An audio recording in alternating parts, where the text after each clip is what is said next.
Hello everyone and welcome back to another episode. Today we're going to talk about the class changes in patch 8.3, also called Visions of Nisot. I haven't really looked through this and I've been pinged a bit about people. They want my opinion about these class changes and also want to hear them. So let's go through the class changes and see what's going to happen in 8.3. Are you going to be able to mainly another class or another spec? Or will marksmanship hunters ever come back again to life? So let's see how it looks. In our next major content update, Vision of Nisot, we're working on some tuning updates to a few specs that are under and overperforming in various ways. Sorry. Developers know specs which excel at dots on multiple targets have, over the course of many tiers, content generally had very high performance on the average. The DPS advantages in raid encounters to play into the multi-target range, which is relatively common. This is not balanced by a comparable disadvantage in other areas. A small reduction in damage on these specs will leave them noticeably strong in the situation, which is their strong, albeit slightly less than before, and give other specs more opportunity to stand out at other times. At the same time, a few of the essence added in Rise of a Shower are not performing as well as we would like have. So we are increasing the effectiveness of some parts of them to help keep competitive with the other essence. Just remove essence. Just remove it. I don't need it. I don't need it. With the first build of the update of public tests, we will see the following changes. Druid balance, of course.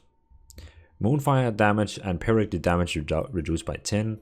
Sunfire damage and periodic damage reduced by 10. High Noon Azurite trade damage increased by 11. Power of the Moon Azurite trade damage increased by 11. Okay. Some way I feel this is fair. I mean, we have seen Balanced Druid being quite, overperforming in patch 8.2.5. So I think this is fair. Well, you can tell me if I'm not fair, but I think this is fair. Frost Mage, Iceland's damage increased by 20. Iceland damage hasn't kept up with ice cycling scaling, making builds ignore Iceland's possible. The intent of this change is to give Frost Mage a better incentive to use Icelands within their rotation as DPS net gain. Okay. Let's see here. The long forgotten tank, the Brewmaster. Sorry. Stamina bonus reduced to 30 was 35. Huh. But I mean, no one is using Brewmaster. So why would they nerf a spec that is not really playing? That doesn't make sense. Stagger percentage reduced to 90% of agility was 105. What? Why are they nerfing Brewmaster this much? I mean,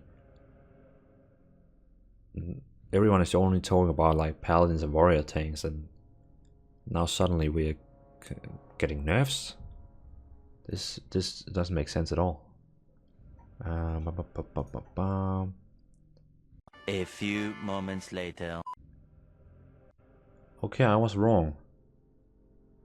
I was really wrong. I just took a quick look on it's another website here called Warcraft Logs, where you can basically see here. So this is showing everyone that is doing Mythic Dungeons at the moment, and it shows here that what we're seeing most in score, so you know which one is actually having the best score right now in Mythic Dungeons. It's actually Brewmaster tanks that is the best one. So I was totally wrong. Brewmaster tanks is the best tank at the moment according to this. Wow, I didn't know that. Okay, well, where's the next tank? The next tank is down here. Whoosh. Well, then I guess this nerf is all right. I mean, if you're playing Brewmaster and now thinking, oh, they just killed my class. Well, no, they are not killing you. They're just doing so other classes will be able to auto tank. Wow, I totally missed that one. That Brewmaster was that good. Well, I've not seen that at all. High tolerance is now increasing defensive or stagger by 5, was 8, okay. Brewmaster extremely high effective health against physical damage means they are rarely in danger against spike damage that threatens other tanks. This should be still a strain for Brewmaster, but not such a wide margin. Fix the bug causing Gift of the Ox orbs to spawn too often for players with high amount of stamina. Okay, so I guess Brewmaster tanks are getting a nerf, but as we saw on the other website, they are pretty much owning right now. Mistweaver. Rising Mist healing increased by 30 and now extend healed over time effects by 3 seconds was 2. Rising Mist healing increased by 30 and now extends. Rising Mist.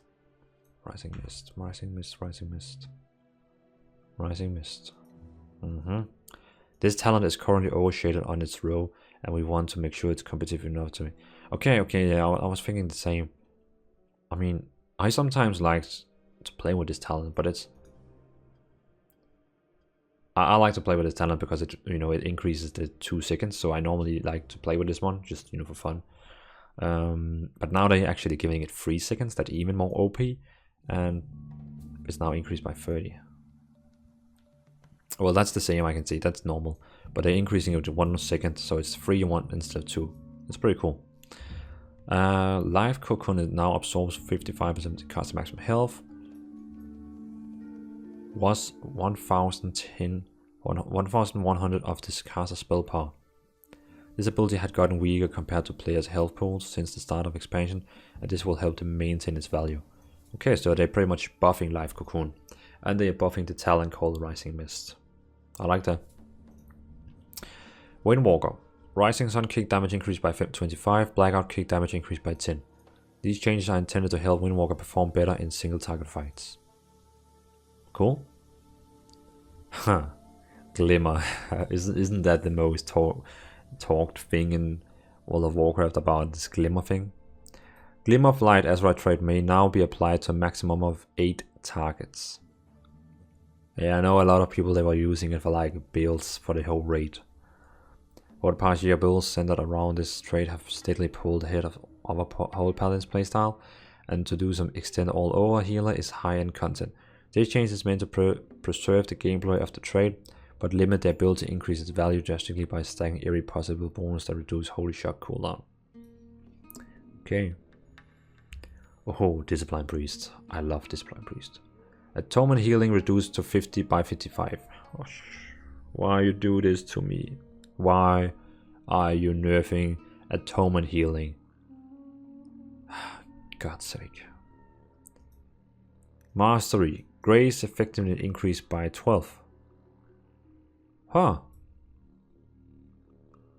Developers note, discipline abilities to contribute both damage and healing is slightly too high for what one character can bring to a group competition. At the same time, we are making their mastery stats slightly more attractive. Can someone remember me? The WoW Discipline Priest Mastery. What is it now doing? Discipline minus Mastery. Your healing and absorption is increased by on targets with atonement.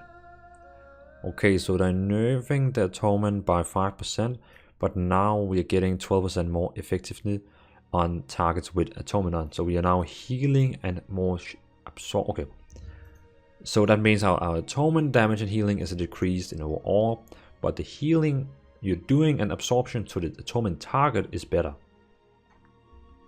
Okay, I can live with that. I can live with that for now. Schism now increases damage done from priest spells and abilities only. This is intended to be consistent with other class cooldowns. Schism now increases damage done from priest spells and abilities only. Okay. Shadow. Osprey Spirit's damage bonus reduced to 25 was 50. Ouch. Get pwned. Fix the bug causing spiteful apparition Azura trait to be increased by 75 if you have done Spirit's talent. Okay. Chorus of Insanity critical strike bonus reduced by 25. Shadow Wave pain damage reduced by 8. Vampiric touch damage reduced by 8. Ouch. So basically they are telling people to... Well, Shadow Priest probably maybe, you know, did really good on multiple targets. And that's probably why they are saying, well, as the balance druid, they're saying you deal too much damage on multiple targets with your dots. So I guess that's why. Affliction. Deathbolt now deals 20% of the total remaining damage of Warlock's damage. Over time effects on the target was... Okay, it was. Deathbolt now deals 20% of the remaining damage. Oh, this is the big Deathbolt you use, and then all the remaining dots you have on the target just boom. And they just nerfed it with 10%. Ouch. Well, okay, so they're basically nerfing Balance Druids, Discipline Priest, Shadow Priest, and now Affliction. So, okay, so this patch is a 100% PvE patch. They don't care about PvP because these changes is now killing Shadow Priests and Balance Druids and maybe Affliction Warlocks in PvP. I mean, Affliction Warlocks, Shadow Priests and Balance Druid is now dealing less damage with the dots also in PvP. So that means, and I mean, you don't see that much casters in PvP because melee is owning them in PvP. But this will not help them. But again, I mean, Blizzard is all about PvE and they don't care about PvP because PvE is just bigger. If you look at the Twitch numbers, the live stream numbers, when they have a PvE event going on with raids or dungeons, they have like 100,000 people watching. When they have a PvP tournament, there's like 10,000 people watching. So what do they want? Do they want to make those 100,000 people happy? Or do they want to make these 10,000 people happy? And you know the answer. Of course, money, you know, big numbers, all that. So they don't care about probably PvP and they just want PvE to be better. I guess. Then we have some essence changes. Well, when Resonance Major rank 1 when used now additionally cause you to gain 50% bonus stat from Life Boost Shard for 10 seconds. Vision of Perfection, proc rate is increased by 12. Unbound Force, Major rank 1 damage increased by 40%. Wow. Minor rank 1 duration increased 4 seconds was 3. Minor rank 3 increase of duration increased 2 was 1. Purification Protocol. Major rank 1 damage increased by 15. Major rank 2 now has the potential to work on targets that are part of the raid and dungeon encounters. Vitality Conduit. We've rebuilt the way this essence work and it should be visually more impactful, as you now will see healing on your targets. As always, changes like these are work in progress. We are likely to make further adjustments for testing throughout the PTR. Thank you all very much for testing and feedback. So basically this patch is all about nerfing Balance Druid, Brewmasters, and Discipline Priest, and Shadow Priest, and Affliction Warlocks, and buffing Frost Mages, and a lot buffing on Mistweaver. Not Mistweaver, Windwalker. Wow. I think Windwalker monks are going right now, and if you do a PvP, you're probably going to clap your hands a lot, and every time you meet a Balance Druid or a Shadow Priest, you will be like, oh, this is weird. Well, I mean, that's the changes. Wow. I mean, I cannot really be positive about these. Well, I don't know. I don't care. I guess these changes is nice in PvE because now you will be able to be a TPS that is not a Shadow Priest or a Balance Druid. So now other specs can shine in PvE, and that's really good. That's a really good thing. But PvP wise, I feel like, okay. But PvE wise, I guess it's fine because now other classes will be able to shine more. So, I mean, if you're playing this warrior, but the balanced druid just keep getting these 10% more damage than you, well, you're probably getting now these 10% off, and you can now have the same damage. So I guess this patch is fair. So I will say it's a fair patch, maybe. I don't know. But this is the patch. This is the patch. So nothing really big changings in 8.3. I mean, when I say nothing big, I mean it's like 3 classes is getting a nerf, and that's pretty much it. Well, not 3 classes, 3 specs. So and we have a lot of specs in this game. So yeah. Well, that's it. I guess 8.3 is pretty much over. We get the new raid, we get the new content, we can farm it for a couple of months, and then we either get World of Warcraft next expansion or World of Warcraft 2. We will see. So, thanks for watching, everyone, and leave down a comment and tell me what do you think about these changes. And if I said anything that you think is wrong, please let me know. If you think, no, they shouldn't nerf this because of that, and you know this, and because of this, well, let me know. And then I can probably tell you, whoa, okay, that's probably true. So, thanks for watching, and see you in another episode. Peace out, folks.